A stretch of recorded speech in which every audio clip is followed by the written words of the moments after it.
Hablamos de la primera vez, en el primer encuentro, hablamos un poco de la formación del inconsciente, si se acuerdan, y me parece como que el sueño es la formación del inconsciente, digamos, es el paradigma de la formación del inconsciente, si se me permite. Siempre ha tenido un lugar privilegiado para el psicoanálisis. La interpretación de los sueños, digamos, es el libro que de alguna manera inaugura con muchas cosas, como que Freud inaugura con muchas cosas, el tema de la interpretación, por ejemplo. Una concepción de la asociación libre, de cómo se trabaja las formaciones del inconsciente, que a partir de la interpretación de los sueños, bueno, tiene como un peso fundamental, ¿no? Además de la conocida frase, es la vía regia del inconsciente, ¿no?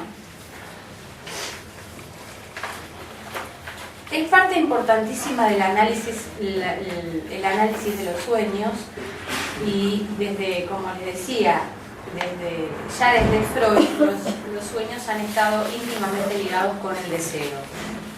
La semana pasada hablamos del deseo y más desde una concepción lacaniana, lo habíamos pensado, ¿no?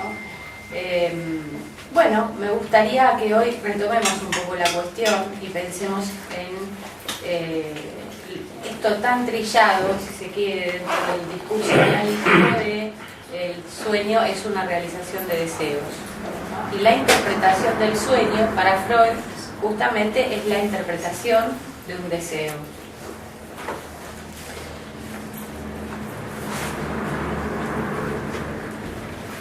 En el sueño de la inyección de Irma, por ejemplo, que es un sueño que tiene Freud, ahí es uno de los ejemplos más importantes que toma Freud para hablar de esto, ¿no? Donde plantea que hay, digamos, un deseo que no puede acceder a la conciencia porque está como en conflicto con el yo, ¿no? Entonces dice, bueno, que de esto un poco hablamos la semana pasada cuando decíamos del deseo hay que defenderse.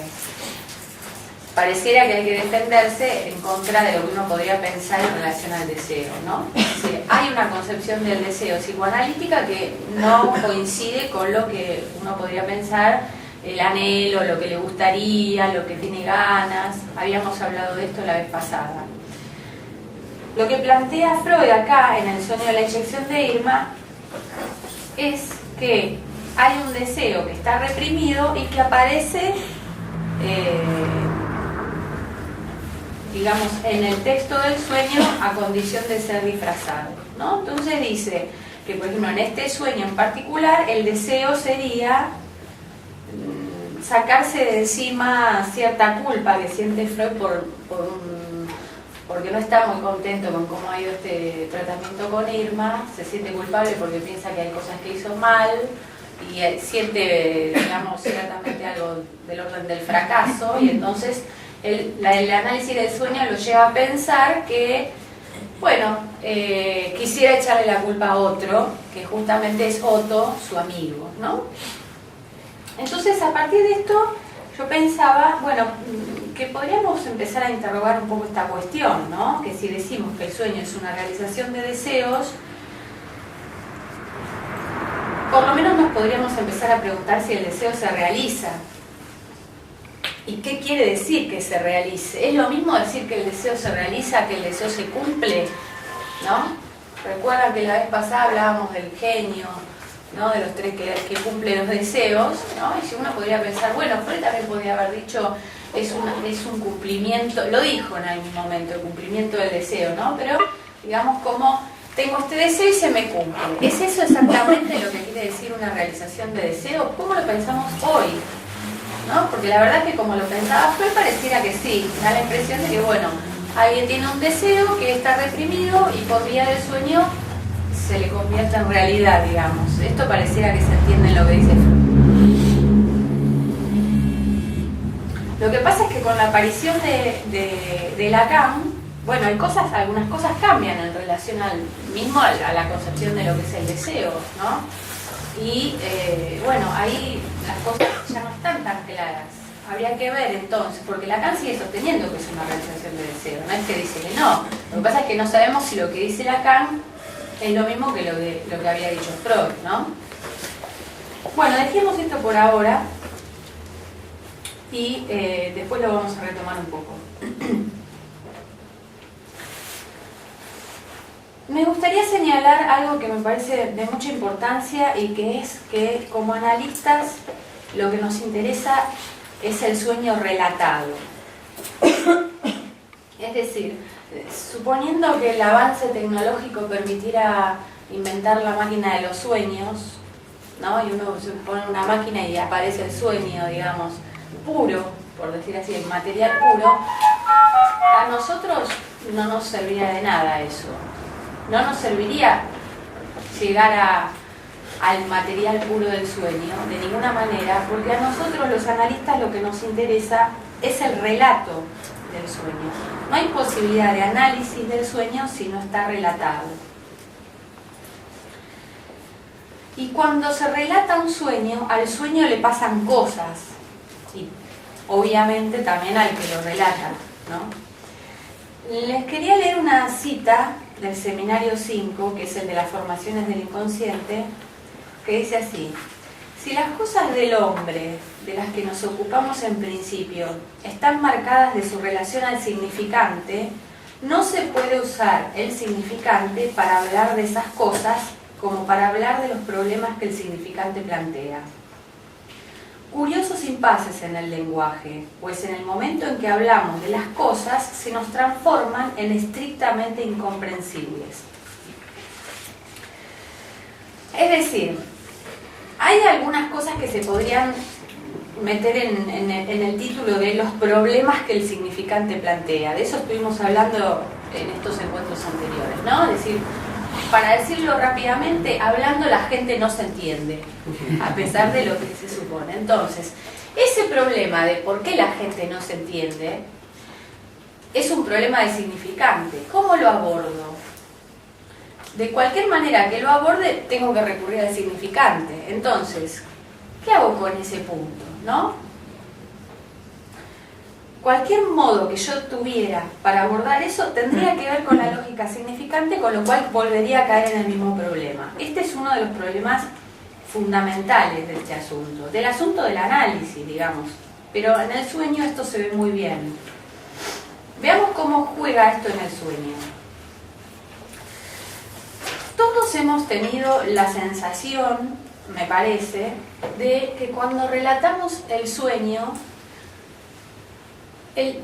lo que uno relata es muy diferente a lo que le pasó cuando soñaba, ¿no? Es decir, no hace falta ir al analista para esto. Uno se levanta a la mañana, se encuentra con la persona que vive, por ejemplo, y le cuenta: soñé esto mientras toma mate, ¿no? Y cuando lo va contando, va sintiendo que no puede explicar algunas cosas, que hay partes que se olvidó, que lo que se olvidó lo empieza a recordar, pero se le cambia, ¿no? ¿Cómo era? No, eso era otro sueño. Y además, fundamentalmente esto, que hay un montón de sensaciones, digamos, para ponerle su nombre yo diría sensaciones, no sé si está bien la palabra, que no se pueden transmitir, que uno quiere explicar y no puede, no encuentra el modo de contarlo al sueño completo.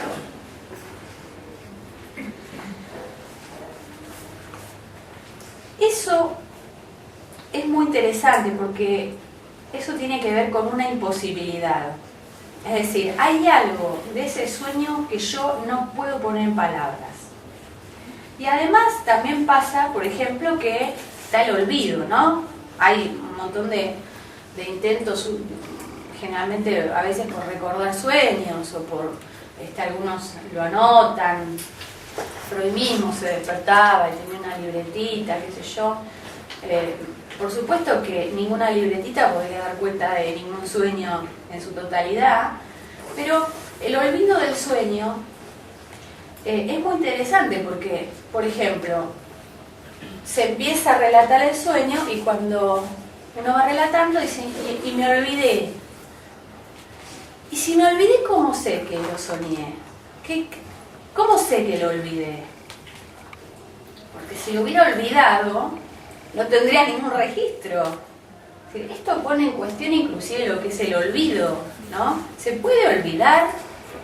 ¿O hay algo que en algún lugar está diciendo, aunque yo no lo pueda tomar, está diciendo que hay una existencia ahí de una cosa, ¿no?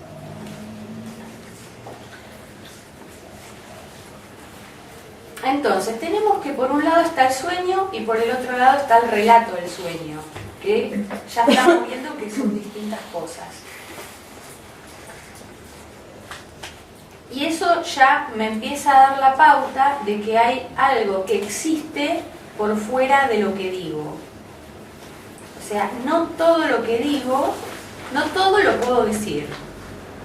Perdón. El psicoanálisis trae esta novedad, que de alguna manera se podría decir, eso que habla en el sueño, cuando dice no lo puedo decir, no lo puedo terminar de decir. Y acá viene la diferencia entre relatarle el sueño a un amigo o cualquiera que al analista, ¿no? En la situación analítica, esa imposibilidad debería quedar incluida.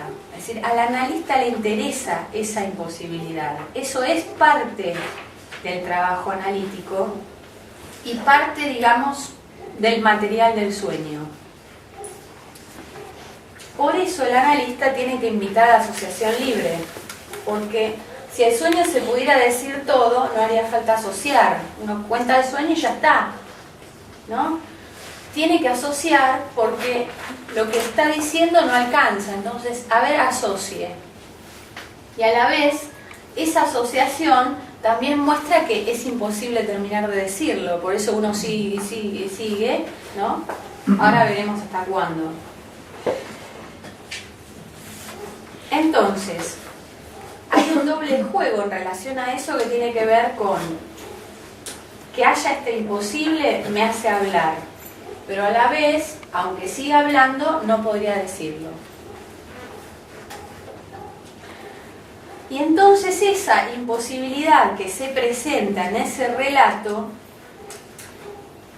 produce cosas en el que dice, en el que cuenta el sueño. Por ejemplo, anoche soñé con mi hermana, pero estaba yo. Yo era la protagonista. Bueno, claro, yo soy la que lo soñé, pero quiero decir que, viste que muchas veces uno sueña pero no está en el sueño. Bueno, ahora estaba, ¿no? Entonces, ahí uno podría decir que, no, ¿por qué tanta aclaración? Digamos, ella soñó con la hermana, ¿y qué quiere decir? Que si estaba la hermana ella no podía estar. Digamos, o sea, ya al empezar a contarlo, no, pero estaba, pero no estaba, viste que a veces uno está, a veces no está.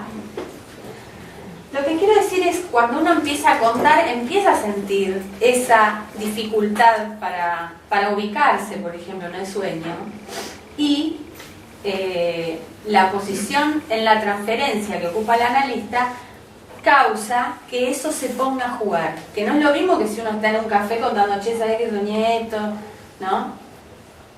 A veces también puede pasar que uno se sienta incómodo contar un sueño en otra ocasión, pero bueno, como eso pasa de largo y a nadie, digamos, no es que nadie se ocupa de tomar eso, ¿no? Bueno, pasa otra cosa distinta. La posición del analista justamente tiene que ver con poner en causa eso que aparece ahí situado como una imposibilidad.